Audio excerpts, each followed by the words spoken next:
Good morning, afternoon, whatever it may be for you, 7th grade. First of all, I'm human. I make mistakes. I goof. And me having a lot of stuff going on, helping my own personal children with homework and working partially at home, partially at school. Life's just nuts. Okay, so I goofed yesterday. What I did was I accidentally attached the Simple Solutions 15 quiz instead of the Simple Solutions 16 quiz. So today, I am going to have the correct quiz on there, Simple Solutions Quiz 16 with the Simple Solutions Quiz Study Guide. And there will be some extra credit involved for the fact that I made you all do extra work. So today, do the Simple Solutions Quiz. No, you don't really have 2 quizzes this week. That was my goof. And there will be some extra credit involved for my oops on that one. Sorry. As I said, it's kind of up to you as to how we read, how much you read each day, to an extent, because we don't always make it through a section of history, in one day. So, let me move this to make sure my dog doesn't step on things. There we go. So, yesterday I told you to read part or even all of 15.3 if you wanted to. 15.3 was about wars, 100 Years' War, all that kind of stuff. And it was about Joan of Arc. So, superstars of history, the good, the bad, the brave. Joan of Arc. I am sent from God, the King of Heaven, to chase you out of France. She's talking about chasing the English out of France. Although woman in a man's world, I was born a simple peasant in a French village. As a child working in the fields, I heard voices telling me to save my beloved country. The English were invading and the French people were angry. But our king, Charles VII, was not a very good leader. Inspired by my voices, I went to the king's court and persuaded him that I had been sent by God to save France. No one had ever seen a woman like me. I wore men's clothes and cut my hair short when all women wore it long. I gave orders to French generals and they obeyed me. I wrote letters to the English telling them to leave France, and I called on the French people to rise up against the invaders.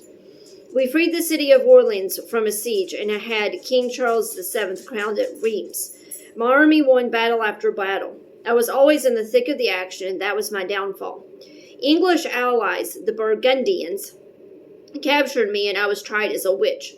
I spoke out in court, but the trial was rigged. The English burned me at the stake in a market square in ruin when I was just 19 years old. Legacy. At a time when women were expected to stay home, Joan of Arc led the armies of France to a series of stunning victories during the 100 Years' War. Through her actions, Joan became a national hero, but her enemies, the English, burned her at the stake.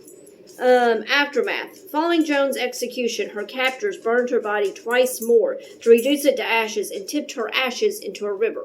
These people are really big on burning people at the stake and having absolute conniption fits while doing it. 20 years after Joan's death, a retrial ordered by the Pope found her innocent. Joan was declared a saint by the Catholic Church in 1920. Why was Joan executed? The main reason the court found for declaring Joan guilty was that she dressed as a man. An abomination according to a verse in the Bible. Really, she was executed because her enemies, mainly the English, feared her power. Rivals. Henry VI, the English king whose followers claimed his right to the French throne in 1422, and Philip the Duke of Burgundy, contested Charles VII's right to the French throne and made an alliance with the English. He sold Joan to them following her capture. Long War. Joan's battles were part of the 100 Years' War, which actually lasted 116 years. The war started in 1337 when the English claimed the right to rule France. Joan's actions stopped the English just as it started to look as if they might win France. The tide turned, and by 1453, the French had claimed victory. Okay, so today you're supposed to read part or all of 15.4. I'll leave that up to you, and then tomorrow you will finish reading 15.4 and start 15.5. Point being, by the Friday, you need to have gotten all the way through 15.5. So, we had ended yesterday talking about the War of the Roses, which began the Tudor line of kings. The first Tudor king is Henry VII. You got to know your Roman numerals to do history. And the Tudors are quite interesting people, especially Henry VIII. Henry VII, he became the first Tudor king. During his reign, the great geographical discoveries that opened the world for the modern age began. You have Columbus in this time. You have Vasco da Gama, John Cabot. Explorations going on. By the time Henry VII's son, Henry VIII, had become king, England was gripped by Tudor absolutism. In other words, all the things we had talked about with the Magna Carta and the Parliament and representative government, all that had been chucked out the window, and we're back to a king of England who wants complete, absolute, total control. Henry VIII became king of England in 1509 at the age of 18. 8 years after he came to the throne, you have Martin Luther coming and nailing his 95 Theses to the door. Henry VIII was a Catholic. He was a very strong Catholic. He did not like that. The 95 Theses, he didn't like Martin Luther, what Martin Luther was saying, so he wrote a book against it. The Pope gives him the title Defender of the Faith.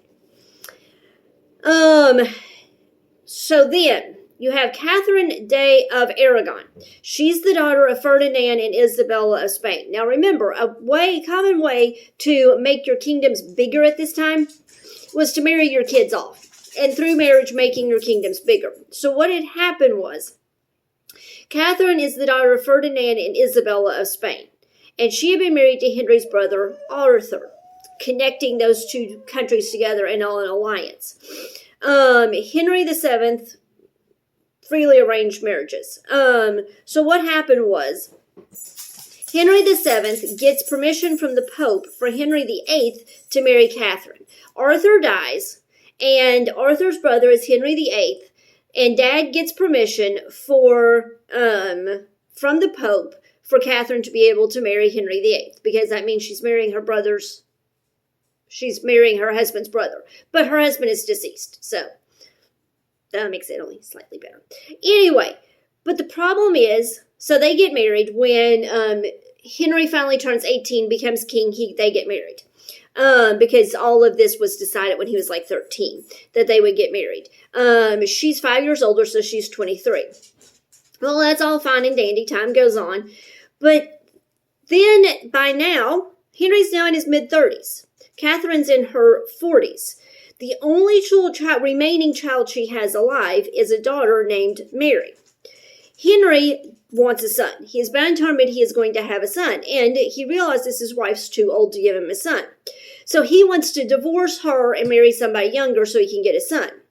Catholic Church will not allow him to divorce Catherine because, I don't know if it says it in here or not, but somewhere it says that the Pope is somehow or another related to Catherine, and so he doesn't want the king to be able to divorce her. So Henry VIII's solution is to break with the Catholic Church. Well, that's all fine and well, because as it says in the book, England is ready for change. They are ready for the Protestant Reformation. And some of the leaders before Martin Luther leading toward the Protestant Reformation were English. I mean, you think John Wycliffe, who published the Bible in English, he was English. But the problem becomes, Henry VIII breaks with the Catholic Church, but he doesn't really break with the Catholic Church. He is a staunch Catholic. He just breaks with the Catholic Church so that he can divorce Catherine and Mary Ann. And so as you read through this, what you'll figure out and read is what happens. They break with the church, they break with the Pope, and Henry VIII becomes to the Church of England what the Pope was to the Roman Catholic Church. There in italics it says, by 1354, the Parliament had declared the king to be the supreme head of the church. So now King Henry VIII is the supreme absolute ruler of England, the country. He's also the religious leader and has all say. As the title there says on page King Henry VIII, on page 169, King Henry VIII, king and pope. Now, one man had both absolute political power and absolute religious power. Henry's political power made his religious power stronger, and his religious power made his political power stronger. King Henry VIII ruthlessly suppressed pro-Catholic farmers who rebelled by destroying their goods, wives, and children. On the other hand, he basically agreed with the Roman Church on doctrine and practice. In 1539, Henry had Parliament pass the Six Articles, making much Roman doctrine, including transubstantiation, the official belief of the Church of England. So basically what he's done here is that he has taken the Church of England, said that we are going to break away from the Catholic Church. We are going to become a Protestant country.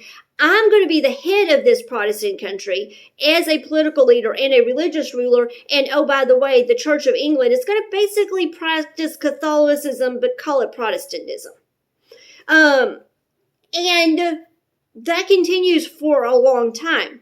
Depending on the king or queen, depends on just how Catholic the Church of England is. But that was one of the problems with the Church of England when we get to the 1600s and the Puritans wanting to purify the church. What they were wanting to purify it of was Catholic stuff, the Catholic influence. And that goes all the way back to this time in the 1530s with King Henry VIII, who made the Church of England very Catholic in its nature. And then it goes on down and says, the wives of Henry VIII perhaps suffered most from his rages. So let's talk about the wives. King Henry VIII had 6 wives. He divorced 2 of his wives, Catherine of Aragon and Anne of Cleves. The first one, Catherine of Aragon, is the one that he divorced because she wouldn't give him any sons, couldn't give him any sons. So he divorced her and then married Anne Boleyn. But Anne was executed. He had her killed. He also had Catherine Howard killed. One of his wives died shortly after childbirth, and then his wife, Catherine, actually outlived him. He also apparently really liked the name Catherine, because 3 of his wives were Catherine. And I did not know this existed until I watched an NCIS, and the coroner in the TV show NCIS was English. And he pointed out that apparently English children, because of course English children would study the English kings more than we do, have a rhyme that they learned to keep straight the wives of Henry VIII. So this, I looked it up. This is the rhyme. It's an actual real thing. Henry VIII is best known for his wives. Most British school children learn the following rhyme. Divorced, beheaded, died. Divorced, beheaded, survived. So the first wife was divorced. Then he had a wife beheaded. Then his next wife died in childbirth. Then he divorced his 4th wife. Then he beheaded his 5th wife, then his 6th wife actually outlived him. So King Henry VIII is an interesting dude. King Henry VIII is a hot mess, to be perfectly honest. But as it says on 170, the wives of Henry VIII suffered perhaps most from his rages. He humiliated his first wife, Catherine, by having it declared that she was really never his wife at all. This cleared the way for him to marry Anne Boleyn. Anne didn't give him a son, but rather another daughter, Elizabeth.